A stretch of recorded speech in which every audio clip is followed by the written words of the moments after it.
निवडणूक आयोगाच्या निकालानंतर आज सुप्रिया गटाची पुण्यात बैठकीला शहरातील सुप्रिया गटातील सर्व पदाधिकारी उपस्थित राहणार। राष्ट्रवादी अजित पवारांचीच पक्ष आणि चिन्ह अजित पवारांना देण्याचा केंद्रीय निवडणूक आयोगाचा निर्णय। आयोगाच्या निर्णयानंतर सुप्रिया गटाला नैराश्य, निवडणूक आयोगाविरोधात न्यायालयात दाद मागण्याची तयारी।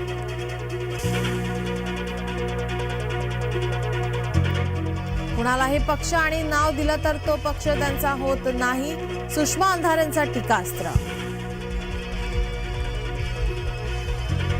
लोकशाहीचा मुर्दा पाडणाऱ्यांना आज लोकशाही काय ते समजेल, लोकशाही त्यांना त्यांची जागा दाखवून देईल, फडणवीसांचा विरोधकांवर हल्लाबोल। उद्धव यांना मंत्रिपदासाठी 1 कोटी रुपये दिले, शिक्षण मंत्री दीपक केसरकरांचा गंभीर आरोप।